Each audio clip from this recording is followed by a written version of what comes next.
Hello, everyone, and welcome to a new episode of Maktisi Street. My name is Usama, and I'm here, as always, with my brothers Seti and Karim. And today we have a special guest, Professor Melani McAlister of George Washington University, where Melani is the director of the Institute of Middle East Studies. Melani is the author of 3 books, most recently Promises, Then the Storm, and before that, The Kingdom of God Has No Borders, A Global History of American Evangelicals, and her first book that launched her career, Epic Encounters, Culture, Media, and U.S. Interests in the Middle East since 1945. Melani is the treasurer of the board of directors of the American Council of Learned Societies, and in 2025, now she's also the president of the Society for the Historians of American Foreign Relations. She's also a member of the editorial board of the American Historical Review and Modern American History. So, Melani, welcome to our show. Thank you. It's great to be here. I guess, Melani, we always our tradition is to start off by asking our guests sort of a biographical question. And given the sort of the diary that you've written, your latest book that you've written, and also that you had an excerpt of in the American Historical Review, can you tell us a little bit more about your own experience growing up, as you say, as someone within the evangelical tradition, as a Southern Baptist girl, as you put it in your most recent book, growing up in terms of relationship to the Middle East, in terms of relationship to Israel, and so on and so forth? Yes, sure. I would love to talk a little bit about that. I grew up in quite a small town in North Carolina, in the 1970s, and I went to a Southern Baptist church nearby. My parents didn't go to college. We weren't, a family that talked about international affairs at all. But I began to learn a little bit about Israel in church and then later in youth group, where occasionally it would come up. People would talk about Israel in this kind of soft-voiced, enthusiastic way.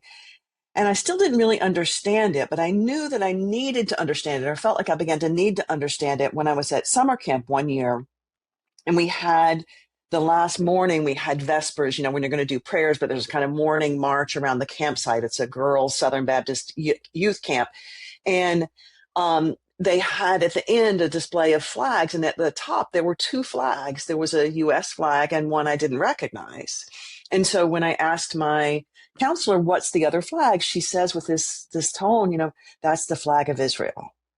And so that sense from very early on that Israel was super important to evangelical Christians or to Southern Baptists, and that it meant something more than politics. It meant something religiously. It was something I learned quite early. And I was not particularly fascinated by Israel until much later, but I knew the resonance that it had. And I also did come from that portion of the evangelical world that was thinking about biblical prophecy, which I could talk more about, but which also believed that Israel was important for the second coming of Jesus. And so when I got a little fascinated by that, Israel also came back. And so I didn't necessarily take up Israel as an issue until I got to college, until I got intellectually interested in Israel for somewhat different reasons. But I knew about it from really early on, as I think many evangelicals in the United States do. So I guess the question is like, what does it mean? So can you elaborate a little bit more in terms of when you see a flag of a country that's obviously it's an Israeli flag. So what is it when they tell you it is the Israeli flag? What does it mean? What is it meant to mean to an evangelical audience you grew up in North Carolina, but presumably this would hold for churches throughout this country, correct? Yeah. I mean, for many, many evangelical churches, this would be quite similar. And really, it means a lot of different things. I think if we're going to talk about Christian Zionism today, I think we're going to need to talk about a kind of Christian Zionist continuum where people have more or less articulated versions of what Israel means to them or why they are Christian Zionist. But I think in this case, we can take the most basic version, which is the verse in Genesis where God tells Abraham, I will bless those who bless you and curse those who curse you. And the modern evangelical interpretation of that is that God means not just Abraham, but the nation of Israel, Jewish people. And so that idea that God chose Jews, chose the Hebrew people, and then ultimately chose Israel as his beloved people is kind of baked in to a lot of evangelical thinking. So even if it doesn't go much further than that, that sense that you have to be on the side of Israel because they are God's chosen people is very normative. So, Melanie, the line you just quoted is the one that Ted Cruz famously got wrong in that interview with Tucker Carlson a couple of months ago, where he said, "I have to support Israel," and Carlson said, "Why?" And he said, "Well, because it says so in the Bible." And of course, he didn't know where in the Bible it said so. So in other words, clearly that line or that idea is obviously somewhere out there in some kind of evangelical ether or spectrum or continuum or whatever concept one wants to use. But clearly also people don't necessarily know the line. They just know, like Ted Cruz. I mean, I assume Ted Cruz was faking, since I don't know what's going on with him, but rather than somebody who's sincere in anything he says. But it's interesting that line, in other words, does circulate in that way. So, I mean, can you tell us more about how it, like, does it circulate in a way that's detached from Scripture itself, or what are the modes that people receive this sense of holy mission, if you want? Yes, it's a great question, because I think evangelicals, or people who are evangelical adjacent, shall we say, have a lot of different relationships to the Scripture itself. So there are people who have been to church and heard their pastor preach on this exact verse in Genesis, and they would be able to quote you chapter and verse and be able to talk about it in some detail. And then there is the more kind of loose, we all know that it says so in the Bible. And because ministers, when they're speaking to journalists or the public, often say, God says, I will bless those who bless Israel and curse those who curse Israel, which God does not say, by the way, in the Bible. He's talking to Abraham, but that's a connection that evangelicals make. Not without reason, but there's a leap there. But anyway, that sense that this is in the Bible is known by a lot of people at different levels. So there are many evangelicals who will have studied this, who know their Bible backwards and forwards, who read it from front to back every year. And then there are other evangelicals, or people who call themselves evangelicals, who sort of more have the ether version, who have a sense of it, and who may have, for example, gone to church on a Wednesday night or a Sunday night and heard somebody give their report back from their Holy Land trip. And those trips are a huge part of the Zionist culture among American Christians, not only for evangelicals, but for mainstream Protestants and Catholics as well. They are organized, but Israel takes a lot of interest in how they're organized and what their people are taught when they go on those tours. And they are kind of soft Christian Zionism that is filtering down in all sorts of ways. And those tours are sometimes quite political. We could talk more about that. Sometimes they're simply, a pastor taking his people. Usually he will get to go free. They will often have an Israeli tour guide. They have Israeli tour guides who are specifically trained to work with evangelical Christians and teach them, here we are, the Israelis, taking care of your sites because, we appreciate you all and Jesus too. And those do a kind of cultural work that is, again, not necessarily people who know every chapter and verse, but people who have gone to Israel and had a good time there.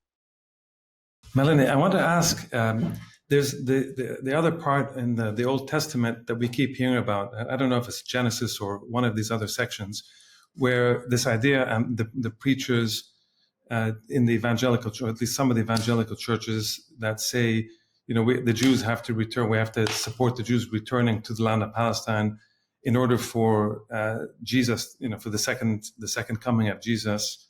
And then, as I understand it, and if Jesus were to come down, he tells all the Jews, you either convert or you go to hell. Or that's at least my understanding. Can you explain a little bit more what that passage is and how seriously these communities take it? I mean, I guess it's literal, but yeah. Well, so first I want to say, and I think it's really important to recognize, that there are many evangelicals who are very strongly pro-Israel who are not particularly invested in this interpretation of prophecy. There's a side of an influential subset. They have a lot of cultural power and certainly did in the early 21st century. But a lot of people are supportive of Israel for different reasons. So in terms of thinking about that continuum, we can think about this group of people who were focused on prophecy, who specifically are focused on a type of interpretation of the Bible called premillennial dispensationalism, in which they believe that Jesus' return is necessary, that he will return to Jerusalem, that there will be a great battle with the Antichrist, and after that battle, after Jesus and his allies win that battle, there will be a millennium of peace.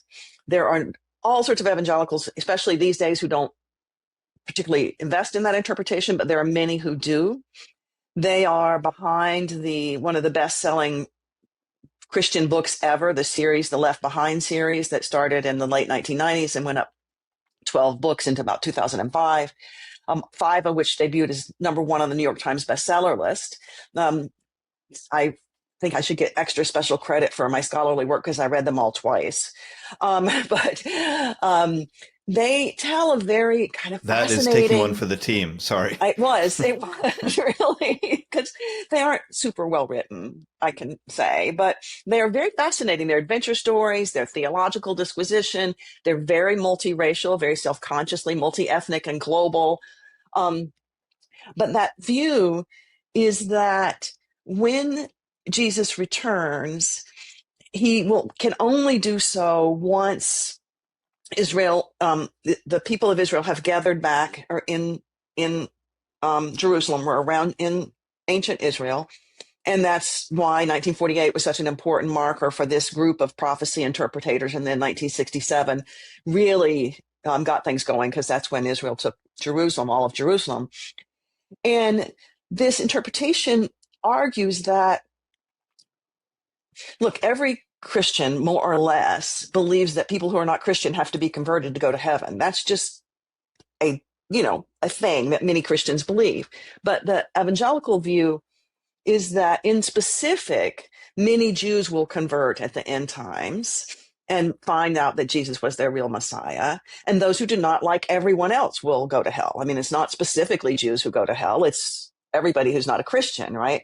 But there is this fascination with Jewish conversion that is very important, not only in these end time stories, but also in general. I mean, one of the few ongoing tensions that evangelicals, more or less of all stripes, have with Israel is conversion and the right to proselytize, or what they see as their right to proselytize, which Israel often pushes back against. So the story is really fascinating. It's adventure, it's science fiction, it's, biblical prophecy. These things are really going to happen. How will we know? As one scholar of evangelicals said, people don't get it, but prophecy talk is a lot of fun. And it's, if you get into it, like, well, what do we think about the European Union? What does that mean for the end times? What does it mean when we go to war in Iraq? All of these things encourage people to invest in international affairs and politics with this theological orientation. I joke, but it's actually true that when I was writing my second book, The Kingdom of God Has No Borders, I had a file. I'd been looking at all the evangelical conversations about the Iraq War in 2003, 2004. And I had a file that was titled, unironically, President Bush, Antichrist, ? Because this was the conversation that was happening on this very active website that was associated with the Left Behind novels. Who's the Antichrist? Well, who are the figures that are arising that are possibly going to play the role of the Antichrist in the end times? And even people who were very conservative often had questions about who that might be, including President Bush. So, Melanie, a quick question, a follow up on that is I mean, you as you said, you read these books twice over, but you're also one of the first scholars, at least that I'm aware of, who took seriously these kinds of books in your scholarship and your writing, especially in Epic Encounters, but also The Kingdom of God Has No Borders, and also in your most recent sort of diary. I mean, you're sort of reflecting on all these on publication. You're reflecting on all these things. So my question is, how should one? I mean, is there a way of actually? Is there any point in trying to communicate? How does one communicate with people who have these views? How does one sort of try to emphasize the humanity of Palestinians? Is there any point in this? Does it make a difference, or what is the way one should approach, as opposed to just analyzing them?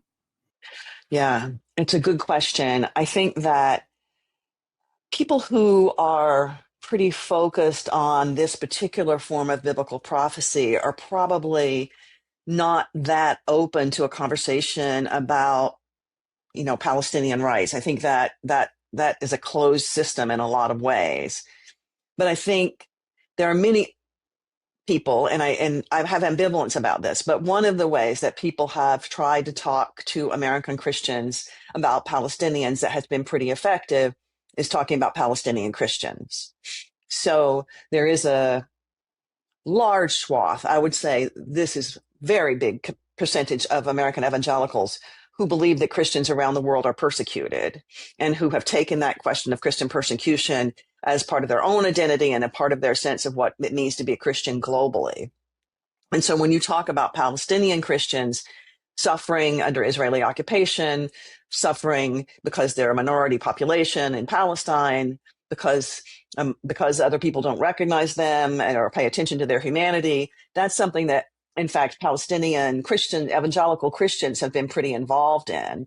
So there has been, I don't think it's happened in the last 2 years, but every other year, starting in the early 2000s or so, there was a conference held at Bethlehem Bible College that brought in people from around the world called Christ at the Checkpoint. And it really tried to target American evangelical Christians specifically. And they got, people from Willow Creek Church in the Midwest. They got some of the more liberal Christian evangelicals in the United States, some from Europe, to come and try to learn about the situation of Palestinian Christians and to appreciate Palestinian rights from that perspective. I have huge problems with this because of the way it ignores anybody who's not Christian, as if they don't also have rights and are not also worthy of moral accounting.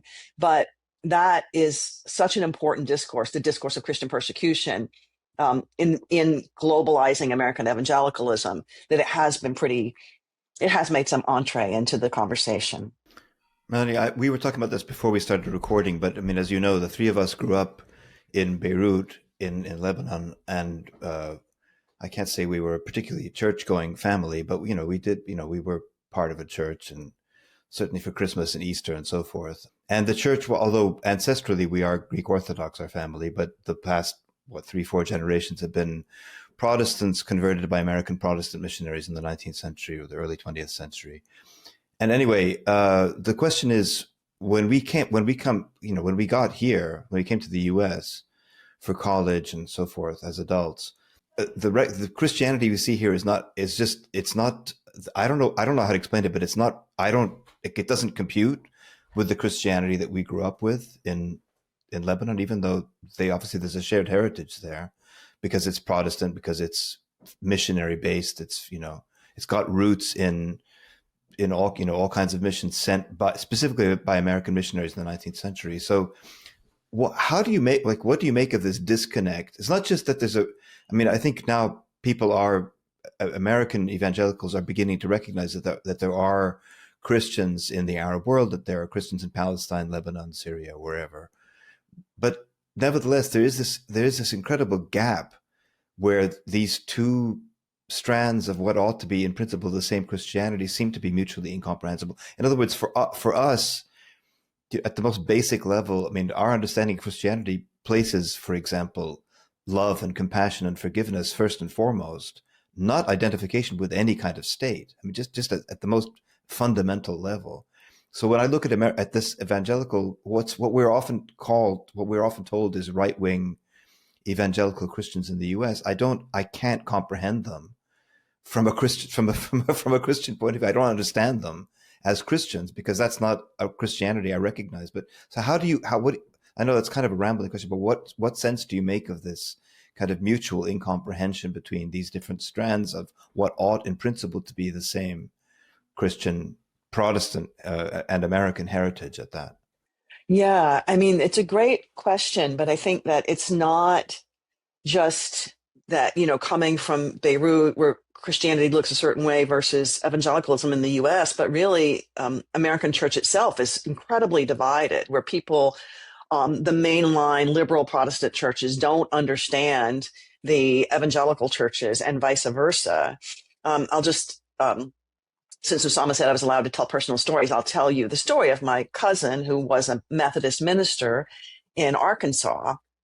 And the Methodists are a perfect example. Like about half of the Methodists are quite evangelical, but the main church body is mainline Protestant and quite liberal. And the churches often split themselves within their churches around issues of race, around issues of politics, left, right, and around issues of biblical inerrancy, because the National Methodist Church is more liberal on that issue, and many Methodist churches around the South and the Midwest are very not liberal.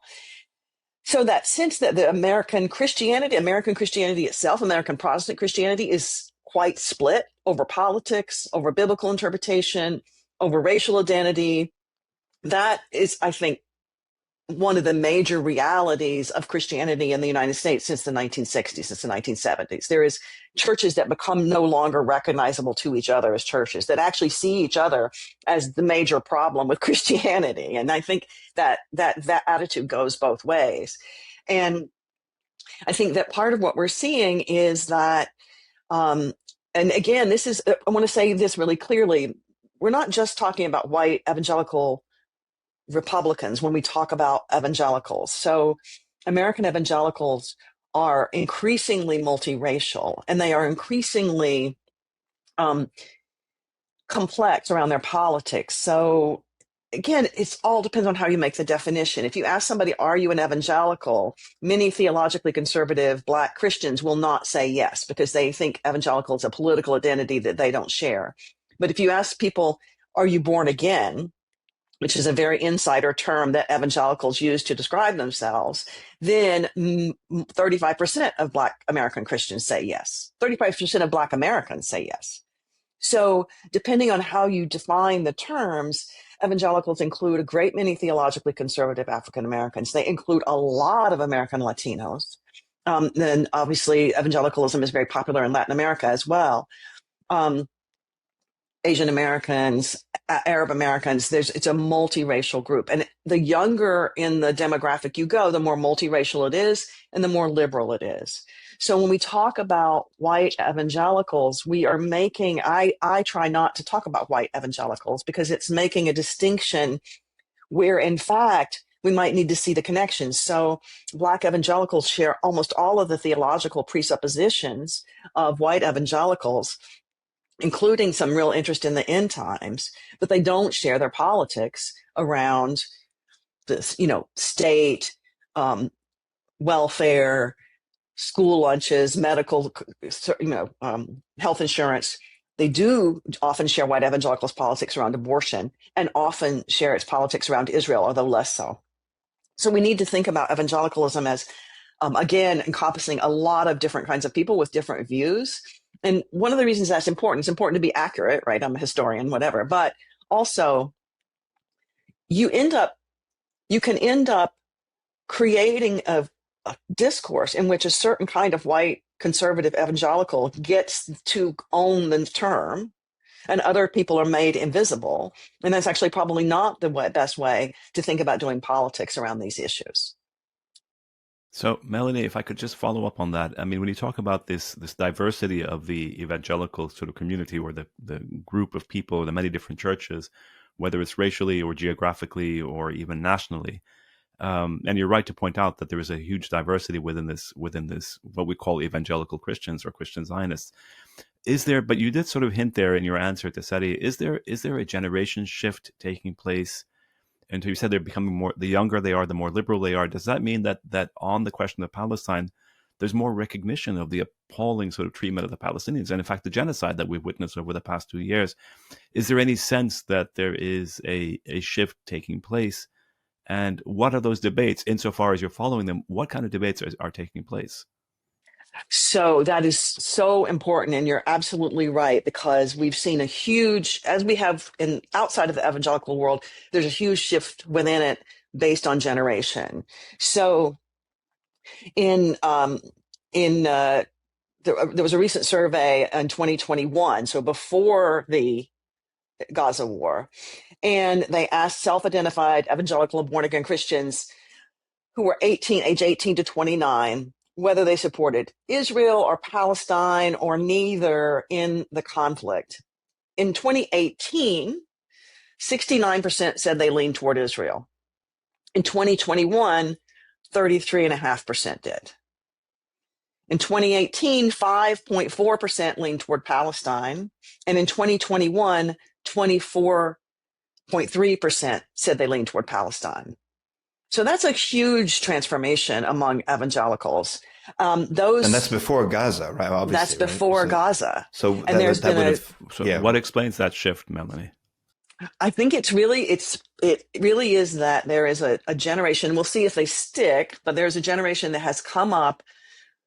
There was a small cohort of liberal and left liberal evangelicals who were writing and preaching and thinking since the 1970s, but they have developed, especially with social media, new ways of reaching people. And so there are a younger cohort of evangelicals who are much more likely to talk about the language of social justice in general, more likely to be supportive of Black Lives Matter, more likely to be supportive of gay rights, 0% more likely to support abortion. They don't change about that at all, but they see that too as a social justice issue. That's a person. If they see the baby as a person, they're going to say they see abortion as social justice. So it doesn't track with liberalism in 100%, but it definitely has changed the kind of conversation that evangelicals are having in that younger generation. And again, that does not mean, like, when I did some of my field work for the Kingdom of God, I went on some short-term missions with American Evangelicals with InterVarsity Christian Fellowship in Egypt for a summer and talked to them a lot about their theology. And all of them were deeply theologically conservative, meaning they believe the Bible is literally true.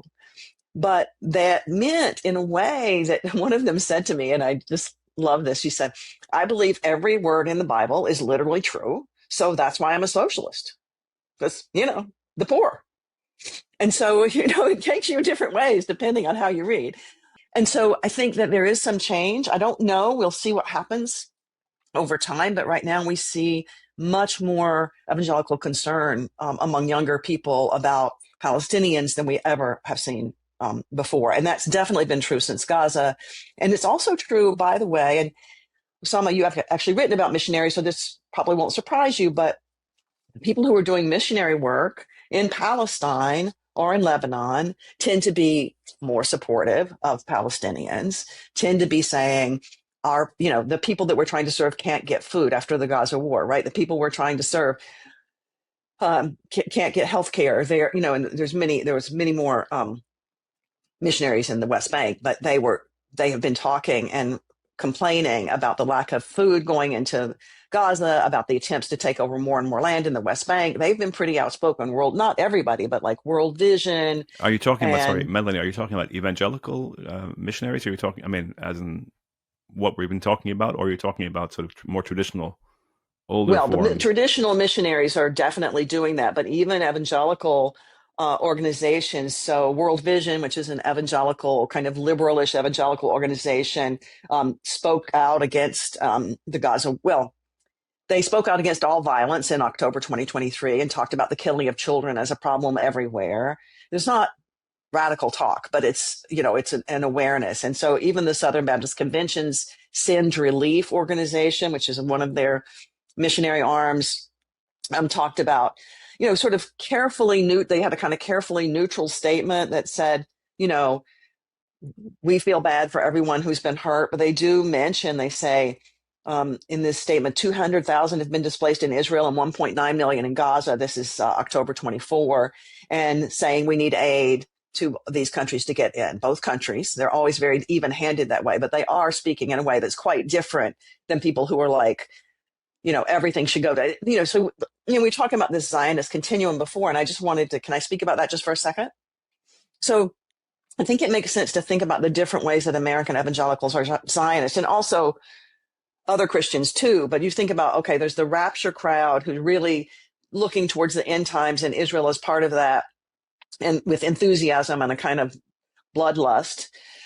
Then you have people who are very interested in Israel, however they got that there, but who mostly focus on politics, on organizing on behalf of Israel. So Christians United for Israel, the largest Zionist organization in the United States, 11 million members. or so they claim, that if that's true, there are more members of Christians United for Israel than there are Jews in America. It is John Hagee. He's a rapture guy. He's all that prophecy stuff. But Christians United for Israel doesn't focus on that. They focus on getting money to Israel, supporting the settlements, raising money for Israel. There are many other organizations like that, the Christian Embassy in Jerusalem, International Fellowship of Christians and Jews, like all these organizations that are politically supporting Israel, lobbying for Israel, but also giving money to Israel. And a lot of money was raised after October 10th, millions of dollars within a couple of weeks, and that were sent to Israel. One of the organizations talks about sending ambulances, bomb shelters, flak vests, food, all sorts of things to Israel after that period. Then there's also people who, in addition to lobbying or in addition to sending money, are specifically supporting Israeli settlements. And that is the real far right of American Christian Zionism. That is to say, they go to the settlements. There's a whole group of tour companies that focus on settlement tourism to have you go and support the settlements. They give money to the settlements. Christians United for Israel gave a lot of money to Ariel, one of the bigger settlements, to give them a sports complex. They had set up a national leadership center, all of which were funded by evangelicals. So those are the kind of more hardcore versions of it. Then you can think about this more generic pro-Israel sentiment that doesn't have a lot of political focus most of the time. So Christians who see themselves as liking Israel, maybe they've done a tour, or they've heard about people going on tours. They think that Israel is a nice place and has nice food and nice people. It's very beautiful. And so they have a generic sentiment towards Israel, and they know nothing about or care nothing about Palestinians, but it's not necessarily super politicized. And then I think you have a lot of ordinary people who really even have less awareness than that. They would consider themselves pro-Israel, but really couldn't tell you much about it at all, other than Ted Cruz, like somewhere in the Bible, it says you're supposed to support Israel. So I do, whatever. And so that's a wide range of Zionism. And so when you see people say, 57% or 67% support Israel, I think we need to recognize that those supports happen in a lot of different ways across the continuum, really. Melanie, I think that's a fascinating way to kind of to put it out, and I think maybe later we can come back to then how does one counter each of these forms of Zionism? Since I think you're saying basically that you can't just, if one wants to find a way to reason with them or to counter them or something, each of these groups has a different strategy that you have to go after. I think maybe we can come to this in a little bit, but I'm curious about a couple of things. Like someone like Mike Huckabee, the American ambassador to the Israelis now, and this kind of wide-eyed kind of things about Jesus. Which group does he belong to?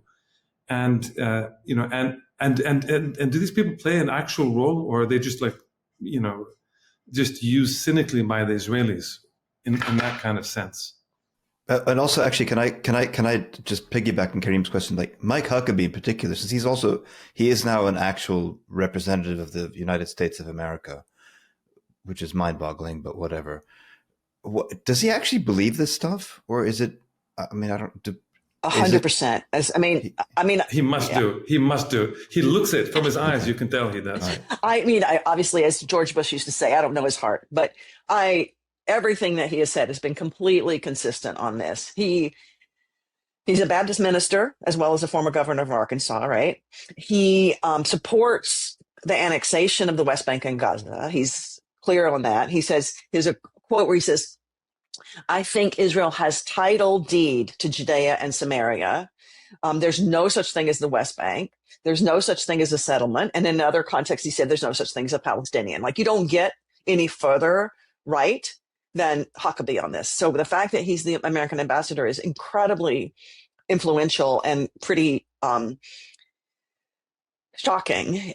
He claims to have visited Israel 100 times and to have taken in those visits. He's the minister a lot of times, so he's taking past, various members of his church or other churches with him. He says he's taken 10,000 people on tours of Israel. So again, thinking about these tours is places where political education is done. Excuse me. You can see that Huckabee has been influential beyond just his own position as ambassador he has been training up all sorts of people to think about Israel, not just as a good place, but in a place that has the right to control all of Palestine and that Palestinians have no rights whatsoever. I mean, he is really off. He's not off the chart, unfortunately, but he is holding down one end of that spectrum. But Melanie, like if he's doing, I mean, obviously, first of all, as the U.S. ambassador, presumably he has access to information that, I mean, like I don't know what the U.S. embassy does, but whatever.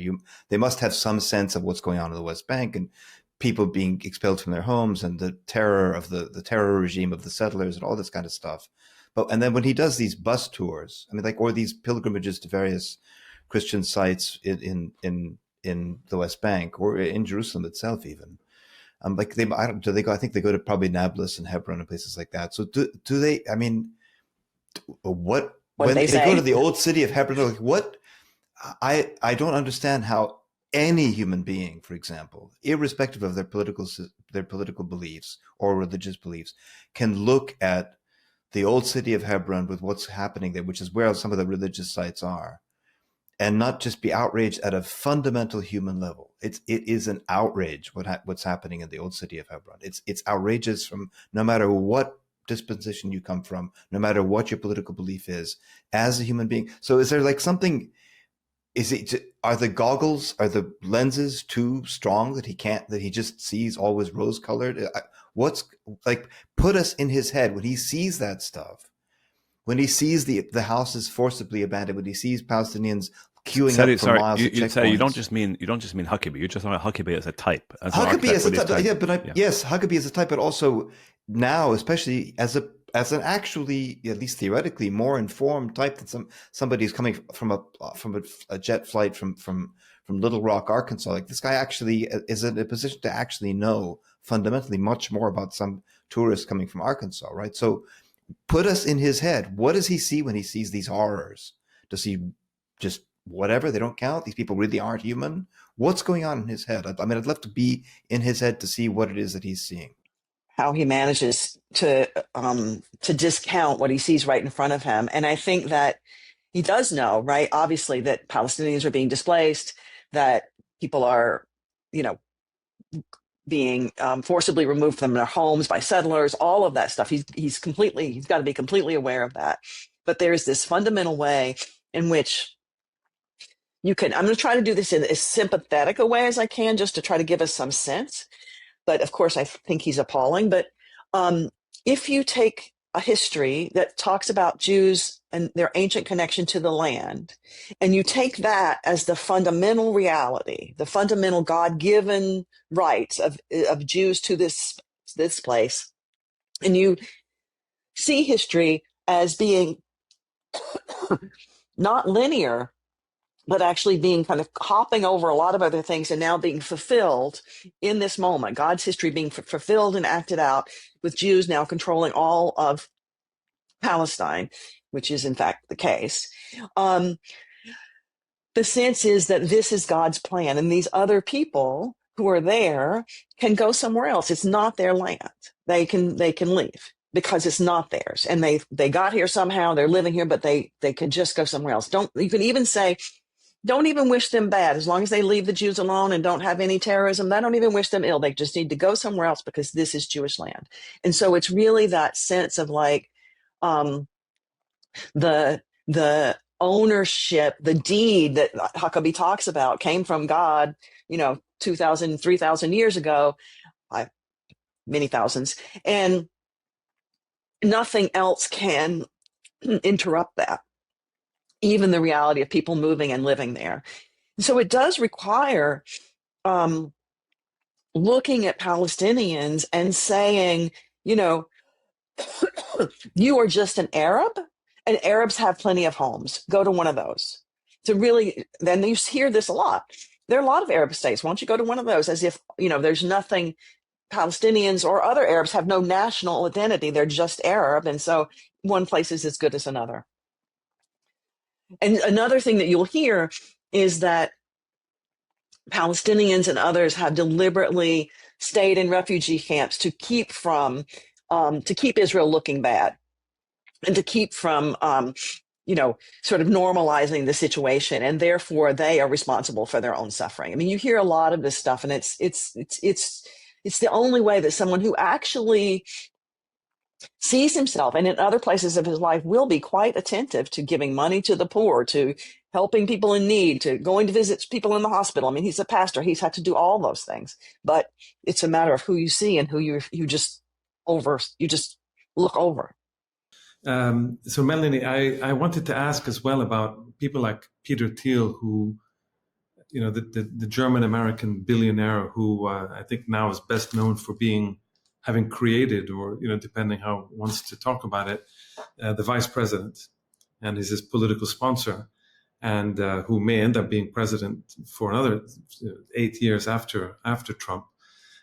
He's been talking a lot about the Antichrist as well, and he's written about it. He's giving talks about the Antichrist, and so these guys now, this business of moving, there seems to be this shift away, as you're saying, from a generational shift away from those that are kind of fanatically supporting the Israelis to some of these billionaires who are now dabbling with the question of Christ and the Antichrist, and taking over the upper echelons in different ways than the traditional churches and things like this. Do you follow this at all? Is this something that you're looking into? And I mean, what does this mean? How should we interpret this? Yeah, Peter Thiel, I've read some about it, and I find him confusing because he seems to have so little other interest in religion. He doesn't, he's not been one of the people like Peter Wagner, who's one of the founders of the new Apostolic Reformation, or some of the folks in Congress who've been signing on to the pro-Israel stuff through religious networks. Like he's not that kind of right winger. Seems like the language of the Antichrist has, and this is true for a lot of the alt-right in Europe as well, they sort of latch on to certain pieces of religious language or certain components of it because it ups the stakes. It makes things, sound really, now we're not just talking about how I'm going to keep my tax breaks, but or the end of the world and what it's going to look like. And I think Thiel is really in using that language and talking about using Antichrist language. I don't think, I'm not even sure, and I have to say I'm not sure, whether he thinks he's going to appeal to evangelicals or whether he's actually just trying to escalate his own political investments with a kind of rhetoric, right? A kind of, lofty sounding, terrifying rhetoric. I will say that I think there are many people around him and in the administration and in Congress who would take that quite seriously, who really do wonder which of the political figures around the world is the Antichrist, and how should we figure that out? Who really do believe, and we haven't talked much about this yet, but who believe in, and I don't know where Thiel is on this, but I think he's pretty close to it in this the new Apostolic Reformation. I don't know if you guys know about this group of evangelicals who are growing very quickly, who believe that it is the responsibility of Christians to make sure that they have charge and that God is in charge of all of government, and that so the U.S. is and should be a Christian nation. It's very masculinist. It's organized around apostles. So the new Apostolic Reformation is about these leadership for men. Peter Wagner was a major proponent of that. But there are a bunch of other people as well. And the movement it's like Pentecostal in a lot of ways. It believes in spiritual warfare. They actually believe in literally, that the devil is fighting us street to street in different places, and we have to go and not just politically, but spiritually clean different areas. They've done that in the U.S. and they've done that in other parts of the world. They do not believe in separation of church and state. They believe in Christian dominion over everything. And they have what they call, again, just some of these catchwords, but they do have what they call the 7 Mountain Mandate, which says that Christians should be in charge of government, business, media, arts and entertainment, education, family, and religion. So with this move to kind of take over all the world, and they do tend to be very strongly Christian Zionist as well, you see a lot of political figures gathering around them. So Mike Johnson is connected, Marjorie Taylor Greene, Lauren Boebert, Charlie Kirk was aligned with New Apostolic Reformation. So that's another kind of, they believe in Christian Zionism. They have a lot more things that they're trying to get as well that has really transformed the evangelical movement in the last 20 years. So, Melanie, based on that, I mean, what you just said is interesting, it's fascinating. How seriously should we, or should people take the Tucker Carlson, Marjorie Taylor Greene, and other sort of conservative figures in this country who seem to be more critical of Israel recently? So where does that fit into this constellation that you're mapping for us of sort of evangelical or conservative thought? Not that they necessarily describe themselves as evangelical. Yeah, it's a great question, because the move among some conservative figures, most of whom don't particularly identify with evangelicalism, but to be more critical of Israel, has really fractured the right, Christian right, but also just the right in the United States. There's a lot of anxiety about it. But it's interesting because it makes a certain kind of sense. And one of the tensions, in a way, is that traditionally the right in the United States has been pretty anti-Semitic. And then when they joined up with supporting Israel, they had to learn some language and some ways of being that did not always focus on converting American Jews or talking about Jewish money or all the kinds of things that the right used to do. But there is, I think, still a strong strain of anti-Semitism among a lot of people on the right. We know that to be the case. And so there's that. But then there's also the ways in which, if you think about this, a lot of people on the right really like to see themselves as, truth tellers against the machine, right?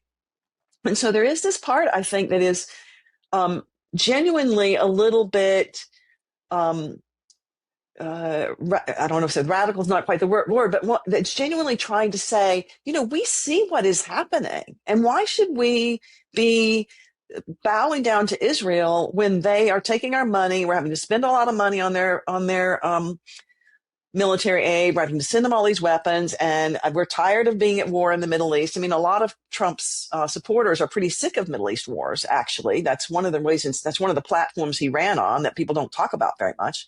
It's one of the reasons he really actually cared to even try to get this deal, is that he sold himself as someone who wasn't going to keep up all this crazy war stuff. And then he ended up having to support Israel in its war.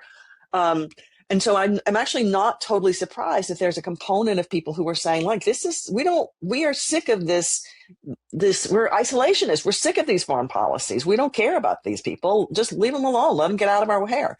And so that's what I see happening. And I do see it happening also. Candace Owens, who really was, saying that, like, we are sick of people finding ways to put us in wars all the time.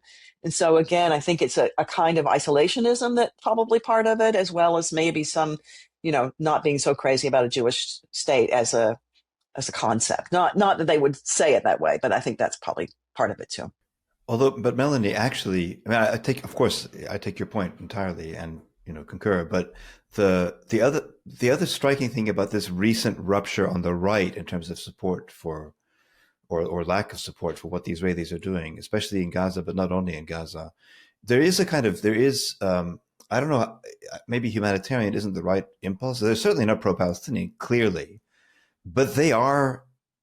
If we go back to what we were saying about Mike Huckabee, half an hour ago or whatever, they have a capacity to see human suffering and to recognize it for what it is. So there's that clip. There's a whole bunch of clips, but like one that's doing the rounds right now, Marjorie Taylor Greene on CNN a couple of days ago, expressing at a human level sympathy for what Palestinians in Gaza have been going through at a basic human level, in a way that Joe Biden, for example, the famous liberal, never ever for 1 second in his presidency expressed, right? That your children are being mutilated and killed and bombed and torn apart here. There's something wrong with this. It's not just, in other words, we don't want to meddle, and why does he keep dragging us into war? That's all true. It's not just, hey, we thought we're America first, why have we suddenly become Israel first? Or when it comes to the interventions in universities, we thought we were against all of these, special favoritisms for certain groups, and suddenly it looks like one group is getting special treatment. They're talking a lot about that too. But there is somewhere in there also, not among all of them, but necessarily, but you can see it in people like, as I said, Marjorie Taylor Greene and Tucker Carlson and some of the others too. There is this sense of actual outrage too at a fundamental human level, which does not translate into sympathy for Palestinians politically or sympathy for the Palestinian cause. There's still an enemy to that, but they get it at a human level in a way that somebody like not just Mike Huckabee, but Joe Biden, Kamala Harris, and that whole Obama, the crowd of liberals doesn't seem to get, which I think is just in and of itself also very striking. No, it's an excellent point, and I agree. I mean, one of the questions to ask is kind of to turn it the other way around. What did it take to have so many people in powerful positions in the United States during the Biden administration and today to not see what is in front of them over and over again, with the destruction of Gaza, with the killing of Palestinians, with the babies in hospitals, with the legs, being cut off, with people being, going into surgery with no anesthesia, all the horrible stories that we see over and over again, if you're on social media or otherwise.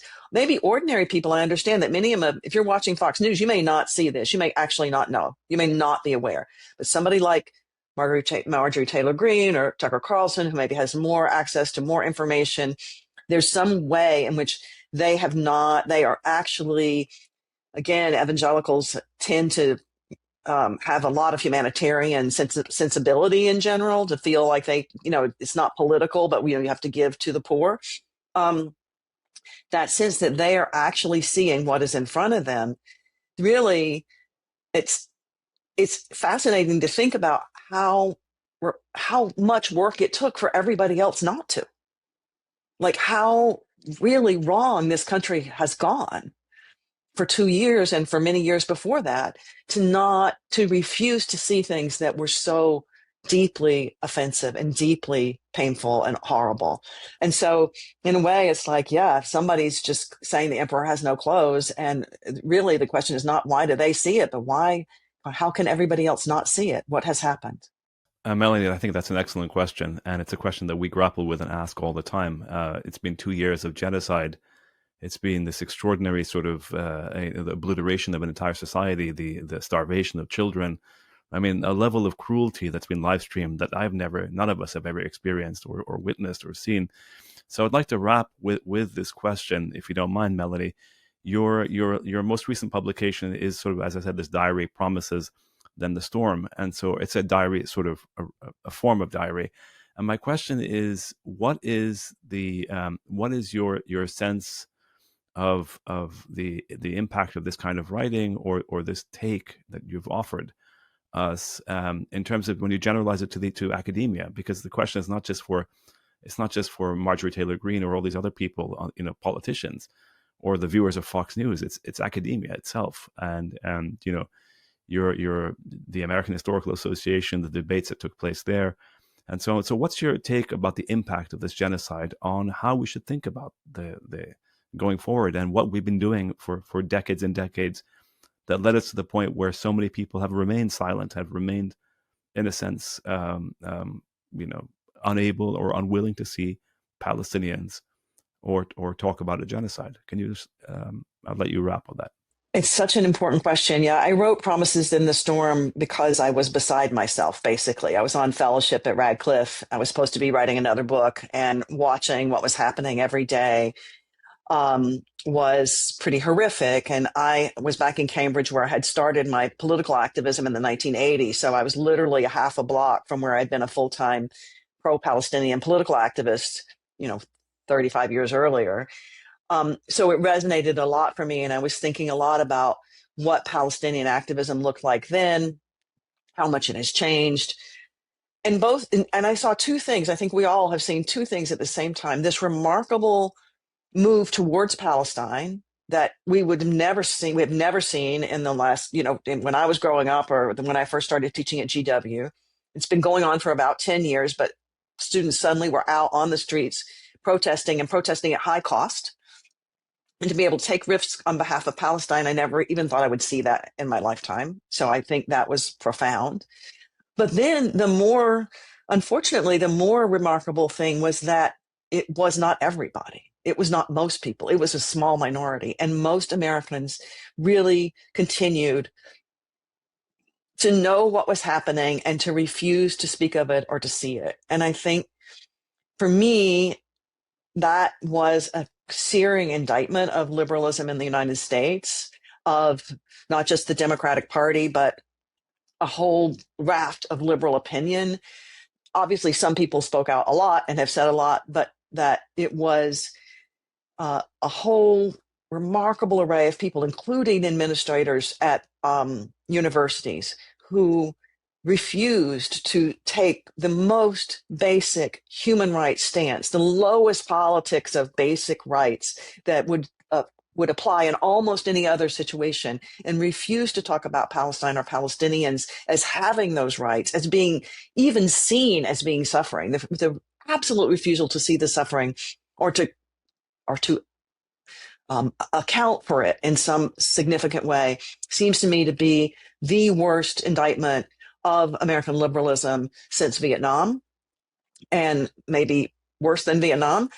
And I think it says something really important about how those of us who want to change this country have to not just be focusing on conservatives, but really thinking a lot about what went wrong with liberalism in the United States, because something has gone terribly, deeply wrong.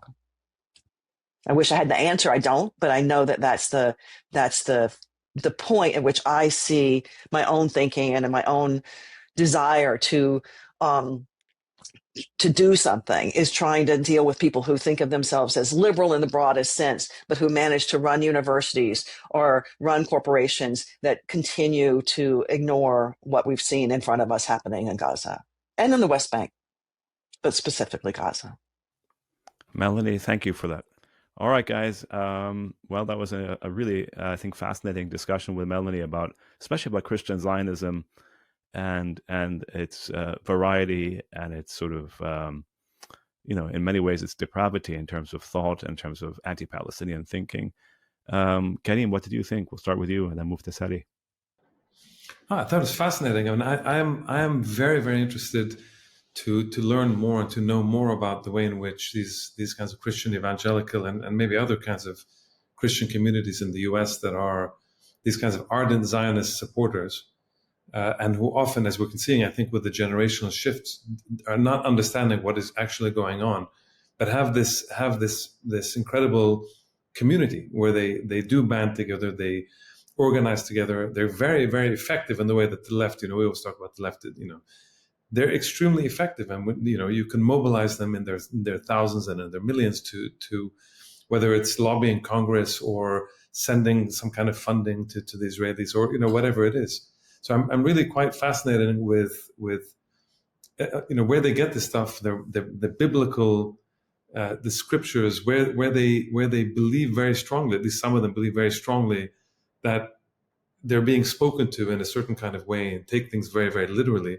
But then, of course, it has this direct impact on the ground. And so, and as Sadi, I think, mentioned at one point, and as we've brought up, I think, several times on this podcast, where we come from with our kind of Christianity, which at least in a social sense, in a community sense, we take seriously, and is, I'm not going to say is a hugely leftist kind of formation, but there is a kind of Christian in the sense of community, in the sense of compassion, in the sense of, and as we had, I think, Monteros Hack and talking about, the possibility of Jesus being a resistance fighter in some kind of interpretation.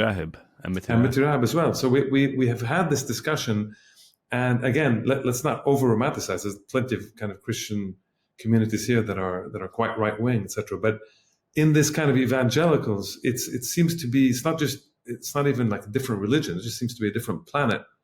That what we were raised in kind of a Christian community versus all the stuff of the Old Testament and taking it literally and waiting for Jesus to come back, but also wrapped up, as Melanie said at the end, in this form of anti-Semitism. I mean, ironically, so Netanyahu and his people are cynically tapping into this extreme anti-Semitic communities for a very short-term cynical gain. And I can understand it strategically and tactically, but it's, putting all this together, I find it quite fascinating. Seti, what do you think in terms of, especially with her point about the Christians United for Israel, that they have 11 million members in their lobby, or at least they claim, she said.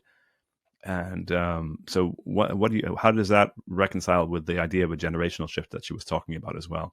Well, first of all, I wouldn't trust anything that they say. So if they say 11 million, I don't believe it. But I think, but Melanie also raised the point about the shift that we all know is happening, and it's not like that polling data she was talking about, which goes until 2021. We know that it's changed since beyond 2021, and that explains also the fracturing we're seeing on the right in the U.S. Because for whatever reasons, the right in the U.S. is fundamentally far more religiously informed in various kinds, not theologically, but religiously informed than the left in the U.S., that's a separate conversation. But so there are these incredible splits. We know that younger conservative Christians in the U.S. have splintered, and that's the Charlie Kirk thing is part of that, but it's not the only thing. And again, the polling data shows even young young Americans across the board are overwhelmingly more pro-Palestinian than pro-Israeli at this point, which has never ever happened in American polling, ever in the history of this nightmare. And so young Republicans or young conservative Christians in the U.S., they're not 80% pro-Palestinian, but they are, at sort of at least 50-50 or at a tipping point, and some. So there's a lot more on this question, on the question of Palestine in particular. There's a lot more fracturing going on, partly because I think it's impossible to try to reconcile any understanding of Christianity with what people are seeing with their own eyes. That's when we see the outrage among people like Tucker Carlson or Marjorie Taylor Greene and these people. I'm saying, and not, again, to be clear, I'm not saying these people are friends or supporters of Palestine or Palestinians or Palestinian struggle. They're not, but they're able to process at a human level what our university leaders and the stalwarts of American liberalism and Joe Biden and the Democratic Party and Barack Obama and Hillary Clinton and so on and so forth, they're not able to express human compassion, which is striking. Why is it that the right, again, we all grew up in the same formation. For us to be of the left means to have compassion for other human beings. That's what it means to be on the left. Whereas in America, it seems bizarre that at an official kind of, indoctrinated level, it's the right where we're seeing that. Now, obviously, there's support on the left for Palestine too. I mean, at an official level, right, at a party establishment level. You're talking about the official. You're talking about the liberal. You're talking about the liberal establishment, basically. Yeah, clearly, yes. But these people have seats in Congress. I mean, it's like they're not exactly like a fringe group. They have political authority. They have representation in Congress. But Seti, I take your point. I see your point. I think what Melanie was saying is that the people on the right, the Tucker Carlsons and these people, or the conservatives, however they want to describe themselves, see themselves as speaking back. I can't remember the phrase she used, speaking against the machine or something like this, or resisting the machine. So they see themselves, and they represent themselves as, in a sense, dissident. And my question is, I'm trying to think in who among the liberal intellectuals, not the progressive intellectuals, because of course it's important to remind everyone and to remind ourselves that in Congress, Rashida Tlaib and Ilhan Omar and others have been speaking out, and Summer Lee have been speaking out consistently about this long before Marjorie Taylor Greene. So I think it's important to also put things in perspective and remind everyone that it's not just Marjorie Taylor Greene. It's all these people who've been saying things long before her on the progressive side. But clearly, I guess I'm asking, of course, but we take it for granted. Among progressives, we assume it, whereas it's striking that it's coming from the right also. Yes, so let's leave the progressives aside for a second. Let's look at the liberal establishment. Can we think, this is on your point, Seti, agreeing with you, are there any figures in the liberal establishment, or those who speak, the intellectuals in the liberal establishment, who have had a similar kind of criticism of American policy and of Israel based on the genocide? Look at Bernie Sanders. Bernie Sanders hasn't. He still hasn't used the word genocide. Marjorie Taylor Greene has. That's interesting also, right? Did Bernie she use the word Sanders is genocide? always... I don't She think did so. use the word genocide? Oh, she definitely did. Yeah, Bernie Sanders hasn't, as far as I know. Who did? No, okay. And Who did? She's Marjorie saying Taylor Marjorie Greene has Taylor used the Greene. word genocide. No, she has. But I think She has. AOC did too, by the way. I think AOC did. Maybe AOC, but Bernie Sanders hasn't. did. For him, it's always like, it's No, Netanyahu, no, it's sorry. Netanyahu, it's Sorry, Netanyahu. sorry, it's sorry, like but reinforces this sense. Sorry, we have to Yes. correct the record. He wrote a piece a couple of weeks ago in which he said, and a series of these guys came out and wrote the same basic piece. He came out and said, it is a genocide.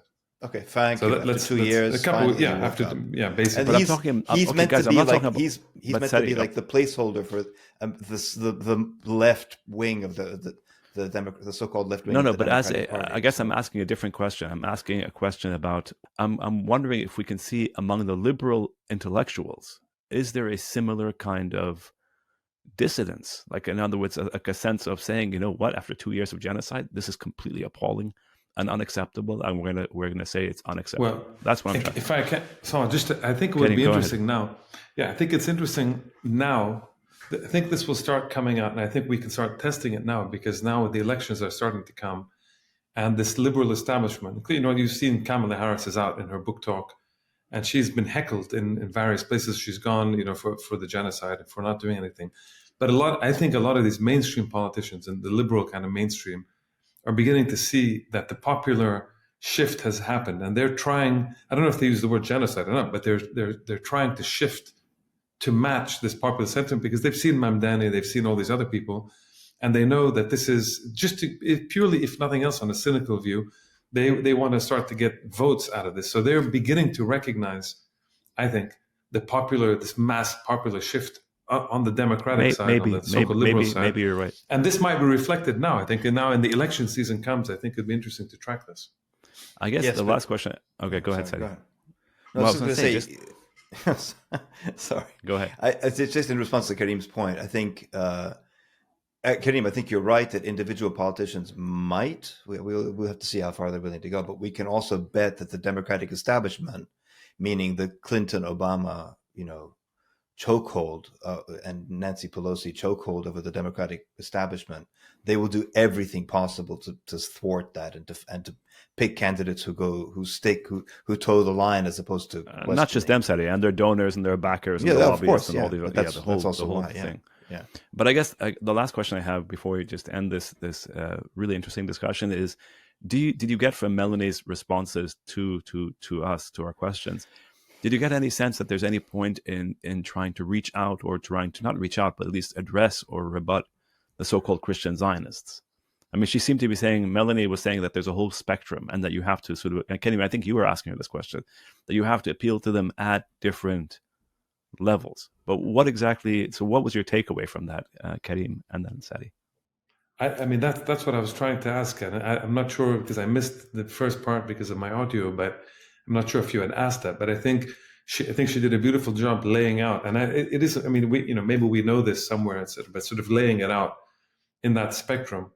You have the religious people, and you have the politically motivated ones, and this is like 4 or 5 that she laid out, and just immediately, tactically, strategically, when this part of my brain starts to come through, it's like, okay, if you want to appeal to these people, the religious people is one thing, the political people is another, the money people is a third. So I don't know. I mean, I think there's a certain segment, as we can see when she talked about the generational shift.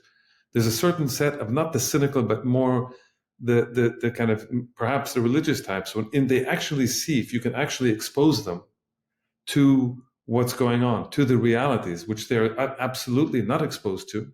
The minute you start exposing them, at least at the younger generation, their essence, I mean, no matter where you go, the kind of Christian essence of compassion has to kick in. If it isn't, then they're not real Christians, and this is nonsense. We're not talking about Christians anymore. We're talking about just we're talking about I don't know what we're talking about, but it's so that's kind of thing. The political ones, I don't know. I mean, you guys are living in America. It's more.